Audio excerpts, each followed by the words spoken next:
안녕하세요. 저는 몇 달 전 남편과 이혼을 하게 된 20대 직장인입니다. 남편의 외도를 알고 있으면서도 오히려 헌신해야만 했었던 사연에 대해 이야기를 해볼까 해요. 남편은 제가 처녀 시절에 회사에서 만난 상사로 신입 시절 유달리 저를 잘 챙겨주는 사람이었죠. 저보다 나이가 9살이나 많은 사람인지라 저는 이성으로 생각하지 않고 있었는데 어느 날인가 함께 야근을 하던 날 제게 이성으로서 호감이 있다면서 뜬금없는 말을 꺼내더군요. 솔직히 나이 차이도 많이 나고 알고 지낸 지도 길지 않기 때문에 이성으로 느껴지지 않는다고 답변을 했었지만 그날부터 계속 제게 구애를 하면서 데이트 한 번만 해달라, 시간을 내달라 애원을 했었습니다.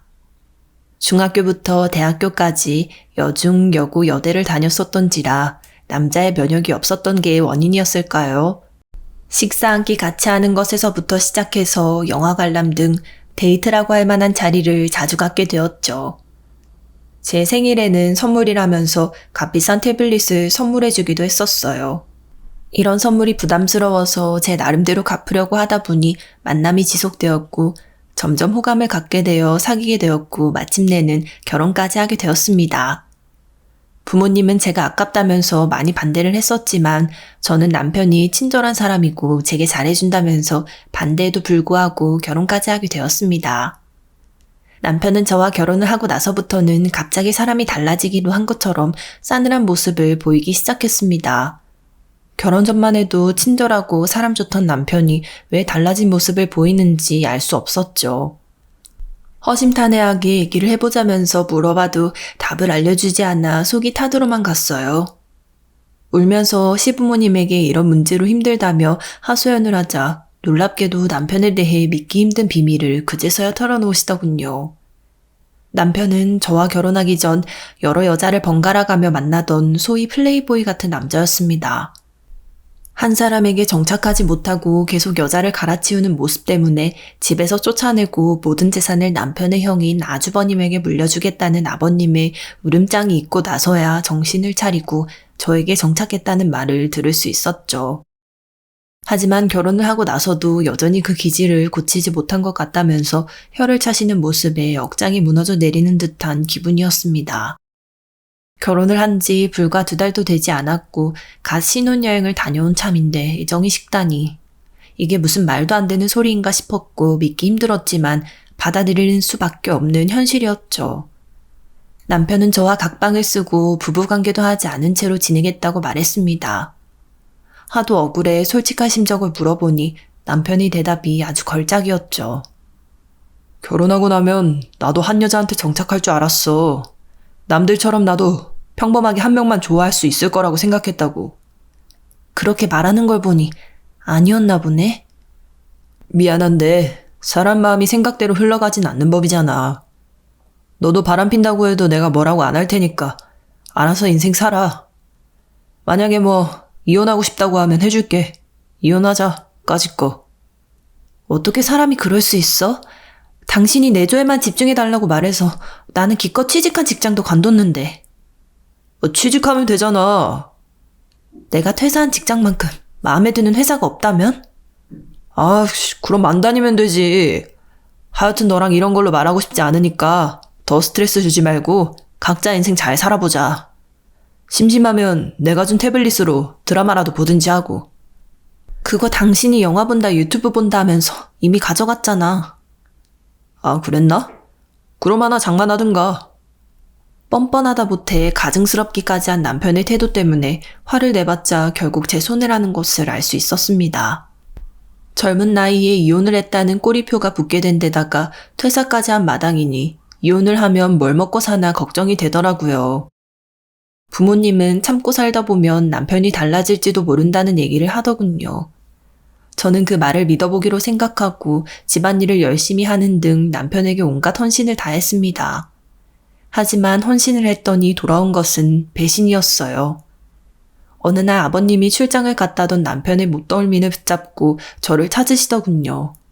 무슨 일인가 하고 나가보니 남편의 볼이 시뻘겋게 부어올라 있었습니다. 남편은 제게 무릎을 꿇었고 무슨 일인지 영문을 몰라 하고 있던 제게 아버님이 설명을 해주셨죠. 남편이 출장 간 날 우연히 여자와 함께 걷던 것을 발견했고 모텔에 가던 것까지 알게 되었다고요.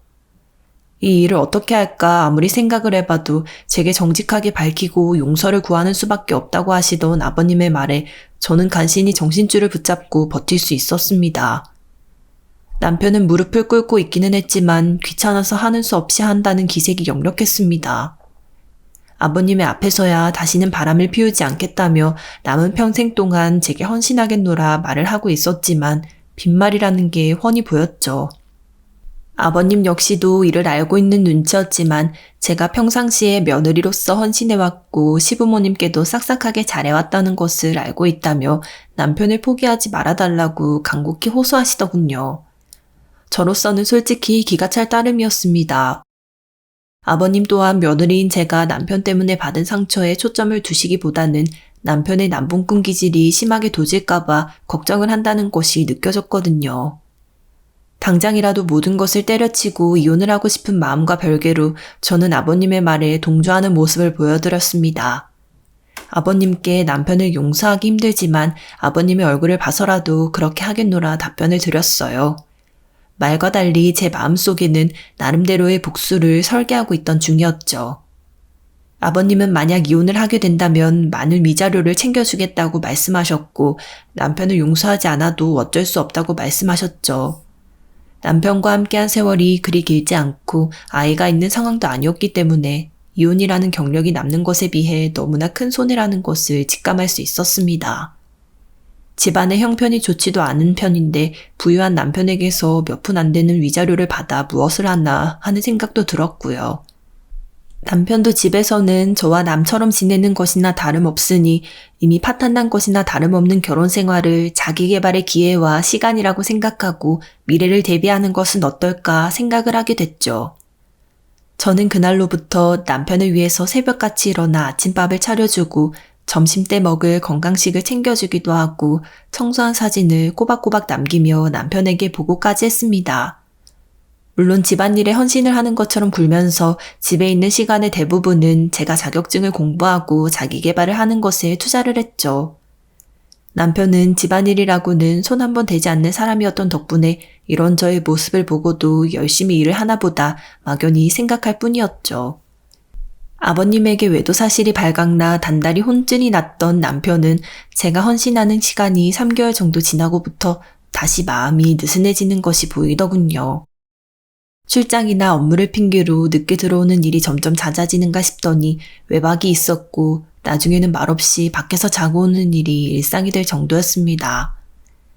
한 여자로 만족하지 못하는 남편의 성정을 알고 있었던 탓에 저는 언제고 바람을 피울 것이라고 생각을 하고 있었죠.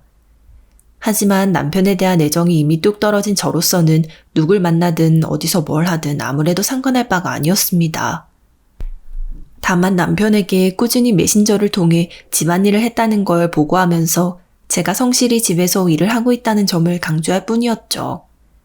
언제고 있을 이혼에 대비해서 제게 도움이 될 만한 증거들을 착실히 장만하고 좋은 부인으로서의 모습을 보이는 것이 저의 목적이었어요. 황당하게도 이런 저의 노력이 빛을 발한 것인지 남편이 저를 대하는 태도가 조금씩 살거워지기 시작하더군요. 집안일 하는 제게 고생을 한다면서 가끔씩 꽃을 사다 주기도 하고 근사한 곳에서 외식을 하자고 하기도 하는 등 챙겨주는 모습을 보였죠. 하지만 이러한 모습은 제게 애정이 있어서가 아니었습니다. 헌신적인 아내를 내버려두고 불륜을 저지르고 있는 본인의 양심에 가책을 느꼈기 때문이었죠. 당시 남편은 회사의 동료의 부인과 불륜을 저지르고 있었는데 그 사실은 이미 제게 발각된 이후였습니다. 남편이 제게 선물했던 태블릿을 한때 자기의 것처럼 사용하면서 메신저도 로그인을 했었던 상태였습니다. 멍청하게도 그걸 까먹어버린 채 출장을 다니면서 집을 며칠씩이나 비우다 보니 제게 태블릿에 담긴 메신저의 대화 내용을 죄다 들키고 있는 상황이었죠. 저를 내버려두고 술집에서 만난 여자라든가 회사의 동료의 아내라든가 이 여자 저 여자 고루고루 건들면서 남봉꾼이나 다름없는 인생을 즐기는 중이었죠. 남편이 이런 모습을 보인다고 하더라도 저는 상관이 없었습니다.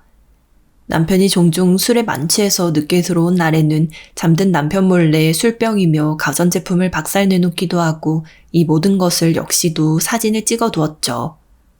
남편은 다음날 박살난 가구들을 보면서 본인이 그런 짓을 했다는 걸 인정하기 힘들어했지만 헌신적이던 제 모습을 알고 있었으니 믿을 수밖에 없는 상황이었죠. 남들이 알면 거짓이라고 할 수밖에 없을 행동이었으나 제 인생을 망친 남편에게 할 수 있는 저의 유일한 복수였습니다. 그렇게 결혼 생활을 2년 가까이 지속하면서 남편이 제게 고맙다는 말도 자주 하게 되는 등 긍정적인 변화가 있었지만 이제 더는 끌지 않고 남편과 이혼을 할 시점이라고 생각을 하고 있었죠. 자격증 공부는 순조로워 어지간한 직장에 취직을 하기에도 문제가 없을 정도로 스펙을 쌓아두었고 집안일을 오랫동안 해오면서 가사노동을 한 시간에 불륜의 사실에 술에 취해 집에 가구를 부순 사실까지 더하면 이혼의 위자료는 충분히 받을 수 있는 상황이었죠. 저는 남편이 저지른 불륜의 증거들을 모조리 모아 시부모님께 전하였습니다. 어머님도 남편의 남봉꾼 같은 모습에 기겁을 하셨고 아버님 또한 경악하시는 한편 노발대발하셨어요. 남편이 술에 만취해 돌아올 때면 가구를 박살낸다거나 술병을 던지면서 폭력까지 휘두른다고 말하자 아예 기절하려 하시더군요. 이 이야기를 전해들은 남편은 술에 취한 것은 맞지만 그렇게까지 폭력적인 모습을 보인 적은 없다며 변명을 했죠. 하지만 남편의 편을 들어줄 사람은 그 어디에도 없었습니다. 제게는 확실한 증거라 할 수 있는 사진들이 있었죠. 남편이 아무리 부인을 하려고 해도 제가 꼬박 모은 증거에는 반박할 수 없는 증거들이 담겨 있었습니다. 또한 남편은 결혼 전에도 남봉꾼 같은 사람이었고 결혼 후에도 몇 번 불륜을 저지르고 있는 사람이었습니다. 남편에게 집안일에 대해 보고를 꼬박꼬박 해가면서 헌신해왔던 저와는 신뢰도에서 차이가 있을 수밖에 없었죠. 시부모님께 남편의 그간 행적이 담겨있는 태블릿까지 건네자 남편의 편을 들어줄 사람은 어디에도 없었죠. 남편 때문에 너무 힘들어서 형사고소까지도 생각하고 있다고 하니 아버님께서는 일을 크게 만들지 않았으면 좋겠다며 제 뜻이 이혼이라면 그렇게 하라고 말씀하셨습니다. 그러면서 통상적인 위자료보다 3배는 더 돈을 주겠다고 약속까지도 하셨고요.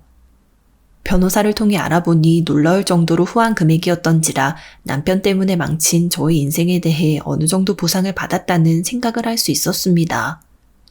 친정 부모님 역시도 이 일로 인해서 많이 힘들어하셨지만 결혼 생활을 더 지속할 수 없다는 저의 생각에는 동의를 해주셨어요.